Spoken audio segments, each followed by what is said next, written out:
ইরানের সর্বোচ্চ নেতা সাইয়েদ মোস্তফা খামেনি তার বাবা সর্বোচ্চ নেতা শহীদ আয়াতুল্লাহ আলী খামেনির হত্যার প্রতিশোধ নেয়ার অঙ্গীকার ব্যক্ত করেছেন। তিনি বলেছেন, আমরা থাকি বা না থাকি এই প্রতিশোধ নেওয়া হবে।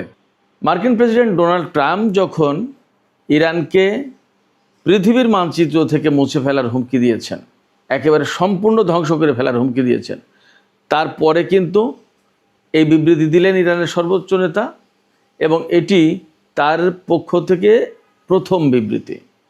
এদিকে ইয়েমেনে হুতি সমর্থিত যে সরকার, তারা বলেছে মধ্যপ্রাচ্য অঞ্চলে যে সমস্ত দেশ আমেরিকাকে ঘাঁটি করতে দিয়েছে এবং সেই সমস্ত ঘাঁটি থেকে আমেরিকা বিভিন্ন দেশের উপর হামলা চালাচ্ছে, তাদের পরিণতি খারাপ হতে পারে। একই সাথে ইয়েমেনের হুতিরা এই ঘোষণা দিয়েছে, এই সমস্ত ঘাঁটি থেকে মধ্যপ্রাচ্য অঞ্চলের যে প্রতিরোধ অক্ষ আছে, এই প্রতিরোধ অক্ষের যে কোনো দেশের উপরে হামলা হলে তা পুরো প্রতিরোধ অক্ষের উপর হামলা হিসেবে ধরে নেওয়া হবে এবং সেইভাবে পাল্টা জবাব দেওয়া হবে। এদিকে চীন কিন্তু হিলিয়াম রপ্তানি বন্ধ করে দিয়েছে। দেশটি বলেছে মধ্যপ্রাচ্য অঞ্চলের এই ক্রাইসিসের কারণে তারা এই মুহূর্তে আর হিলিয়াম রপ্তানি করবে না। তাহলে বিশ্ববাজারে এর কি প্রভাব পড়তে যাচ্ছে সেটি কিন্তু একটা আশঙ্কার কারণ হতে পারে। সুপ্রিয় দর্শক, আমরা এই সমস্ত বিষয় নিয়ে বিস্তারিত আলোচনা করব। আশা করি আপনারা শেষ পর্যন্ত সঙ্গে থাকবেন, আর ভিডিও ভালো লাগলে লাইক, কমেন্ট, শেয়ার করবেন এবং চ্যানেলটি সাবস্ক্রাইব করে সাথেই থাকবেন। দর্শক, চলুন আমরা বিস্তারিত আলোচনা করি।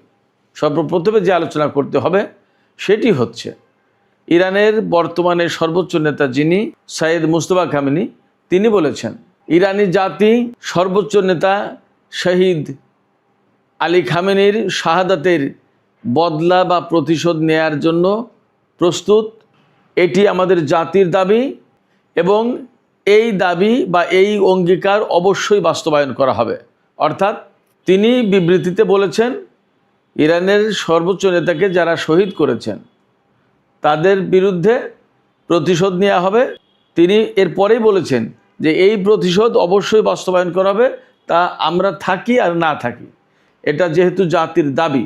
মার্কিন প্রেসিডেন্ট ডোনাল্ড ট্রাম্প গতকালকে হুমকি দিয়েছেন, গতকাল মানে 10ই জুলাই তিনি হুমকি দিয়েছেন যে ইরান যদি তাকে হত্যার প্রচেষ্টা চালায় বা তাকে হত্যা করে, তাহলে তিনি মার্কিন বাহিনীকে নির্দেশ দিয়ে রেখেছেন যে ইরানকে একদম পৃথিবীর মানচিত্র থেকে মুছে দিতে হবে, ইরানকে সম্পূর্ণভাবে ধ্বংস করে দিতে হবে। এই কথা যখন বলেছেন তার কিছু পরেই ইরানের বর্তমান সর্বোচ্চ নেতার পক্ষ থেকে এই বিবৃতি এলো, প্রতিশোধের ঘোষণা এলো। এখানে বিশেষভাবে খেয়াল রাখা দরকার, মোস্তফা খামেনি তার বাবার শাহাদাতের পর এই সর্বপ্রথম কোনো আনুষ্ঠানিক বিবৃতি দিলেন। তিনি কিন্তু এখনও জনসমক্ষে আসেননি। আমরা এর আগেও বলেছি যে ইরানের যে বিরাট জনসংখ্যা, যারা সর্বোচ্চ নেতা আয়াতুল্লাহ আলী খামেনির জানাজা এবং দাফন অনুষ্ঠানে উপস্থিত ছিলেন, তাদের ভিতরে একটা বিরাট সংখ্যক মানুষ, তারা কিন্তু এই যে আমেরিকার সাথে ইরানের যে আলোচনা চলছে, চুক্তির চেষ্টা চলছে, এই সমস্ত বিরোধিতা করেছেন। তারা বলছেন যে যারা আমাদের সর্বোচ্চ নেতাকে হত্যা করেছে, যারা আমাদের ইমামকে হত্যা করেছে, তাদেরকে হত্যা করতে হবে, তা না করে প্রতিশোধ না নিয়ে এই সরকার কেন আমেরিকা বা তাদের সাথে আলাপ আলোচনা করছে, চুক্তির চেষ্টা করছে, মীমাংসার চেষ্টা করছে, আপোষের চেষ্টা করছে? কেন এগুলো করবে? তাদের দাবি হচ্ছে সর্বোচ্চ নেতাকে হত্যা করেছে, যারা হত্যা করেছে তাদেরকে হত্যা করতে হবে। এবং এই বিষয়টাকে কেন্দ্র করে কিন্তু এরই মধ্যে ডোনাল্ড ট্রাম্প ইরানকে তো এই হুমকি দিয়েছে যে বিশ্বের মানচিত্র থেকে মুছে ফেলা হবে, সম্পূর্ণ ধ্বংস করে ফেলা হবে। তার আগে ইসরায়েলের গোয়েন্দা সংস্থা আমেরিকাকে জানিয়েছিল যে ডোনাল্ড ট্রাম্পকে হত্যার জন্য ইরানিরা পরিকল্পনা করছে। তবে আমেরিকার যে সমস্ত গোয়েন্দা সংস্থা, তারা বলছে যে আমাদের কাছে এই রকম সুনির্দিষ্ট কোনো তথ্য নেই যে ইরানিরা হামলার পরিকল্পনা করছে। হ্যাঁ, ইরানিরা যে কথা বলছে যে তারা প্রতিশোধ দেবে তাদের সর্বোচ্চ নেতার হত্যার, সেই কথা কমন এবং সেটা প্রকাশ্যেই বলছে তারা, সেই কথা আমরা এমনিতেই জানি। কিন্তু গোয়েন্দা তথ্য এমন নেই যে সুনির্দিষ্ট কোনো তথ্য যে যার ভিত্তিতে বলা যাবে অমুক ব্যক্তি বা অমুক দল বা অমুক অমুক লোকজন বিশেষ গোপন স্থানে এই পরিকল্পনা করেছে, এইভাবে বাস্তবায়ন করবে তাদের প্রতিশোধের এজেন্ডা, এমন কোনো তথ্য আমাদের কাছে নেই। তার মানে ইসরায়েল এবং আমেরিকার ভিতরে এই ব্যাপারে গ্যাপ আছে, বোঝা গেল। এই জায়গা থেকে অনেকে বলছেন যে নেতানিয়াহু বা ইসরায়েল আসলে আমেরিকাকে বিশেষ কোনো গোয়েন্দা তথ্য দিল, নাকি যে কথা বলছে সেটা দিয়ে ডোনাল্ড ট্রাম্পকে ইরানের বিরুদ্ধে আরও বেশি শক্ত পদক্ষেপ নেওয়া বা ইরানের বিরুদ্ধে আরও বড় হামলা চালানোর উস্কানি দিল, সেই প্রশ্ন কিন্তু আছে। এই প্রশ্ন শুধু আমি তুলছি না বা আমাদের মতো আরও 2-5-10 জন তুলছে না, খোদ আমেরিকার বিশ্লেষকরা, পর্যবেক্ষকরা এবং যারা সমালোচক বা এরকম আলোচনা করেন পত্রপত্রিকার সাংবাদিকতার সাথে জড়িত, তারাও প্রশ্ন তুলছেন যে ইসরায়েল আসলে কি চাইছে। ইসরায়েল এখানে আমেরিকাকে তথ্য দিয়ে সাহায্য করলো, নাকি ইরানের বিরুদ্ধে আরও বড় রকমের হামলায় জড়িত হওয়ার জন্য ডোনাল্ড ট্রাম্পকে উস্কানি দিল। সুপ্রিয় দর্শক, ইরান এবং আমেরিকার মধ্যে যখন এরকম উত্তেজনা, প্রচণ্ড উত্তেজনা, এবং এখন উত্তেজনার সবচেয়ে বড় যে দুটো টপিক, সেটা হচ্ছে ইরানের সর্বোচ্চ নেতার হত্যার প্রতিশোধের প্রশ্ন, আর একটা হচ্ছে হরমুজ প্রণালী। হরমুজ প্রণালী কার নিয়ন্ত্রণে থাকবে বা ইরানের নিয়ন্ত্রণে আদৌ থাকবে কিনা, নাকি একদম উন্মুক্ত করে দেওয়া হবে, এই বিষয়টা। যখন এই দুটো বিষয় নিয়ে খুবই গুরুত্বপূর্ণ আলোচনা চলছে, হুমকি পাল্টা হুমকির প্রশ্ন, এবং ইরান যখন বলছে যে করেই হোক, যদি প্রয়োজনে যুদ্ধ করেও হয়, তাহলেও আমরা এই হরমুজ প্রণালীর নিয়ন্ত্রণ আমাদের হাতে রাখব। যদি ব্যাপারটা তাই হয়, তাহলে দাঁড়াচ্ছে কি?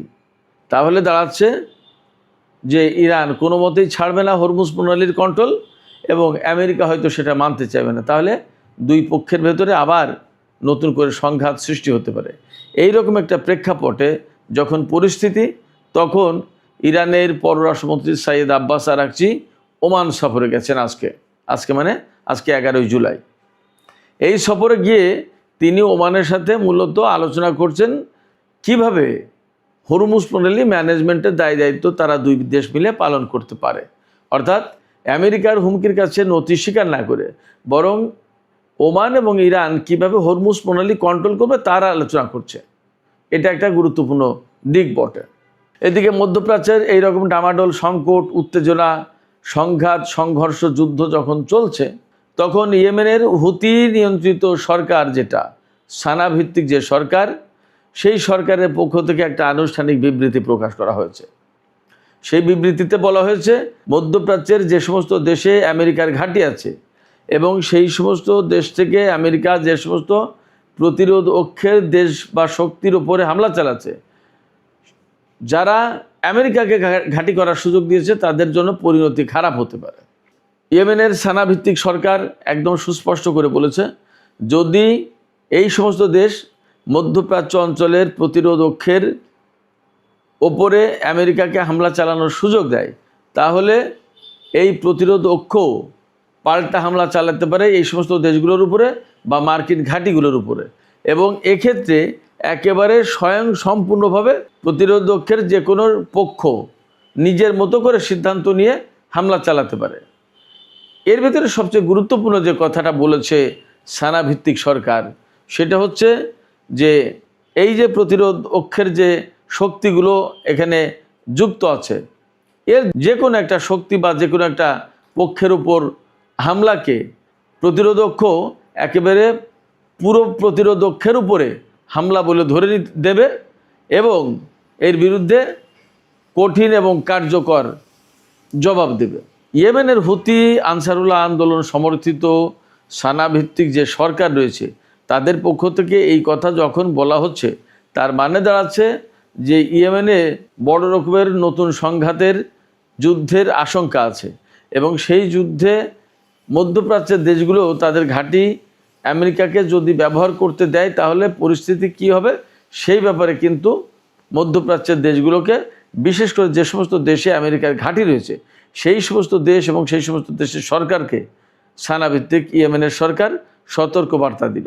এখন এই সমস্ত দেশ বা মার্কিন ঘাঁটি তারা কে কীভাবে বার্তাটা নেবে সেটা তাদের ব্যাপার।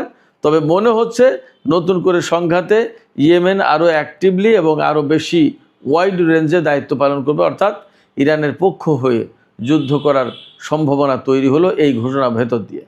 আমরা কুয়েত, বাহরাইন, কাতার, সংযুক্ত আরব আমিরাত, সৌদি আরব, জর্ডান সহ মধ্যপ্রাচ্যের যে সমস্ত দেশ আছে তাতে 19টি ঘাঁটি এবং স্থাপনা, মার্কিন সামরিক স্থাপনা আছে বলে মোটামুটি তথ্য। ফলে এই সমস্ত সব ঘাঁটি এখন প্রতিরোধকের বৈধ টার্গেটে পরিণত হবে বলে মোটামুটিভাবে ধারণা করা যাচ্ছে। সুপ্রিয় দর্শক, আজকের আলোচনার শেষ পর্যায়ে একটা বিশেষ গুরুত্বপূর্ণ খবর নিয়ে আলোচনা করব। সেটি হচ্ছে চীন আন্তর্জাতিক বাজারে হিলিয়াম রপ্তানির উপর নিষেধাজ্ঞা আরোপ করেছে। অর্থাৎ চীন থেকে এখন হিলিয়াম গ্যাস রপ্তানি করা যাবে না।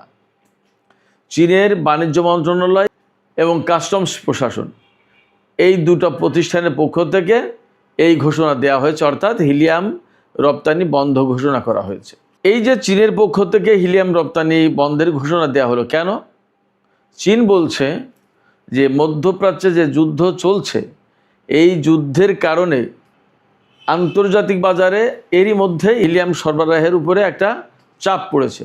কারণ যে সমস্ত দেশ হিলিয়াম আন্তর্জাতিক বাজারে সরবরাহ করে তার ভিতরে কাতার একটা। মধ্যপ্রাচ্যের এই সংঘর্ষের কারণে কাতার থেকে যেমন তেল, গ্যাস রপ্তানি করা মুশকিল হচ্ছে, তেমনি হিলিয়াম রপ্তানি করাও কঠিন হয়ে পড়েছে। এই অবস্থায় চীন দেখছে যে তার প্রচুর পরিমাণে শিল্প কারখানায় এই হিলিয়াম গ্যাস প্রয়োজন হয়। এখন যদি এই পরিস্থিতিতে হিলিয়াম গ্যাস রপ্তানি অব্যাহত রাখে আর মধ্যপ্রাচ্যে বিশেষ করে ইরানের সাথে আমেরিকা এবং ইসরায়েলের যদি আরও বড় কোনো সংঘাত যুদ্ধ শুরু হয়, তাহলে আন্তর্জাতিক বাজারে হিলিয়াম সরবরাহ সংকটের মধ্যে পড়বে এবং চীন হয়তো সরবরাহ ঠিকমতো নাও পেতে পারে। আবার এই মুহূর্তে চীনের সাথে আমেরিকার কিন্তু বিরাট বাণিজ্য যুদ্ধ চলছে। যেমন মার্কিন প্রেসিডেন্ট ডোনাল্ড ট্রাম্প ঘোষণা দিয়েছেন গতকালকে যে চীন যদি ইরানের কাছ থেকে তেল আমদানি অব্যাহত রাখে তাহলে চীনের উপরে 100% ট্যাক্স বা শুল্ক আরোপ করা হবে। চীন বলেছে 100% কেন, তোমরা 200% বা যত খুশি ট্যাক্স আরোপ করতে পারো, কিন্তু আমরা ইরান থেকে তেল নেওয়া বন্ধ করবো না। এটা আমাদের স্বাধীন সার্বভৌম সিদ্ধান্ত।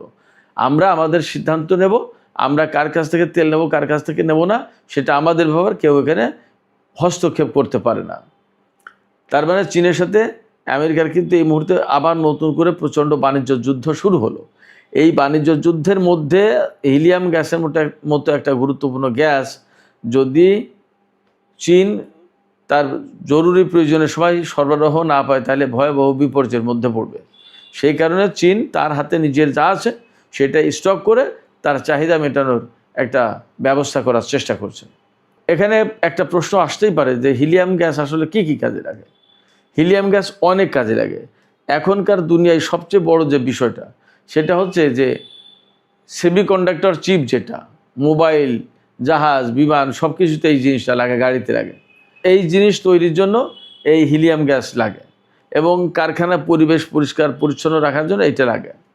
এরপরে রকেটের যে জ্বালানি ট্যাঙ্কার, সেই জ্বালানি ট্যাঙ্কারের প্রেশার ঠিক রাখার জন্য হিলিয়াম গ্যাস লাগে, অর্থাৎ রকেটে হিলিয়াম গ্যাস লাগে। তার মানে মহাকাশ গবেষণার কর্মকাণ্ডের জন্য হিলিয়াম গ্যাস মাস্ট। এমআরআই মেশিনের সুপার কন্ডাক্টিং যে ম্যাগনেট রয়েছে তার তাপমাত্রা একদম ঠান্ডা রাখার জন্য এই হিলিয়াম গ্যাসের ব্যবহার করা হয়, হিলিয়াম গ্যাস লাগে। ফাইবার অপটিক তৈরি এবং লেজার প্রযুক্তি, যেটা এখানে হিলিয়াম গ্যাস একদম অবধারিত লাগে। এছাড়া বিভিন্ন বৈজ্ঞানিক গবেষণায় এই হিলিয়াম গ্যাসের ব্যবহার রয়েছে, প্রয়োজন হয়। আর ফাইবার অপটিক, এই লেজার প্রযুক্তি, এগুলো তো আপনারা বুঝতে পারেন যে পৃথিবীতে এই মুহূর্তে কত বেশি প্রয়োজন এগুলো। এছাড়া বিশেষ ধরনের ওয়েল্ডিং এবং শিল্প কারখানায় এই হিলিয়াম গ্যাস লাগে। এখন প্রশ্ন হচ্ছে, চীন কি পৃথিবীতে একমাত্র হিলিয়াম রপ্তানিকারক দেশ? না, চীন বরং অনেক কম রপ্তানি করে। সবচেয়ে বেশি রপ্তানি করে আমেরিকা, এরপরে রয়েছে কানাডা, কাতার, রাশিয়া, আলজেরিয়া, এই সমস্ত দেশ। তো চীন যদি এই হিলিয়াম গ্যাস রপ্তানি বন্ধ করে দেয় তাহলে আসলে কি অনেক বড় প্রভাব পড়বে? না, অনেক বড় প্রভাব পড়বে না। এখনকার যে তথ্য সেই তথ্য অনুসারে বলছি যে খুব বড় প্রভাব পড়বে না, কিন্তু যুদ্ধ যদি দীর্ঘস্থায়ী হয় এবং বড় পরিসরে ছড়িয়ে পড়ে তাহলে মধ্যপ্রাচ্যের যে সমস্ত দেশ তারা এটা কতদূর কি সাপ্লাই দিতে পারবে, বিশেষ করে কাতার, সেটা একটা ব্যাপার। আমেরিকার কাছ থেকে চীন কতটুকু পাবে সেটা একটা ব্যাপার। এছাড়া যে যুদ্ধ পরিস্থিতি দিন দিন বাড়ছে, তাতে অস্ত্র, ক্ষেপণাস্ত্র, মিসাইল, আদার অনেক কিছুর জন্য আরও বেশি প্রয়োজন হয়ে পড়ছে। সেক্ষেত্রে যদি নিজেদের চাহিদা পূরণ করতে না পারে, তাহলে তারা তো আমেরিকা এবং পাশ্চাত্যের যে দুনিয়া, তাদের সাথে যুদ্ধেও টিকতে পারবে না। এই কারণে চীন নিজের প্রয়োজন মেটানোর জন্য সরবরাহ ঠিক রাখতে এই হিলিয়াম রপ্তানির বন্ধের সিদ্ধান্ত নিয়েছে। তবে মনে করা হচ্ছে যে ইরান যুদ্ধ আরও বেশি মাত্রায় ছড়িয়ে পড়তে পারে এমন আশঙ্কা থেকেই মূলত চীন এই হিলিয়াম রপ্তানি বন্ধ ঘোষণা করেছে। দেখা যাক আগামী 2-5-10 দিনের ভেতরে হয়তো আরও পরিষ্কার হবে যে চীন কেন প্রকৃতপক্ষে হিলিয়াম রপ্তানি বন্ধ করলো, এবং এই চীনের হিলিয়াম রপ্তানি বন্ধের কারণে আন্তর্জাতিক বাজারে এই হালকা গ্যাসটি অর্থাৎ হিলিয়ামের দাম কতটুকু বাড়লো, কীরকম কী তার প্রভাব পড়লো, আমরা সব জানতে পাবো। সুপ্রিয় দর্শক, এখনকার আলোচনা এখানে শেষ করতে চাই। আলোচনা শেষের আগে আমি আপনাদের কাছে প্রথম যে বিষয় নিয়ে আলোচনা করেছিলাম সেই বিষয় নিয়ে একটু জানতে চাই যে ইরানের সর্বোচ্চ নেতা শহীদ আয়াতুল্লাহ আলী খামেনির শাহাদাতের প্রতিশোধ নেয়ার অঙ্গীকার ব্যক্ত করেছেন বর্তমান সর্বোচ্চ নেতা সৈয়দ মুজতবা খামেনি। আপনাদের কি মনে হয় যে ইরান আমেরিকা বা ইসরায়েলের বিরুদ্ধে এই প্রতিশোধ নিতে পারবে? আপনাদের মতামত জানিয়ে কমেন্টে লিখুন। আর ভিডিও ভালো লাগলে লাইক, কমেন্ট, শেয়ার করবেন এবং চ্যানেলটি সাবস্ক্রাইব করে সাথেই থাকুন।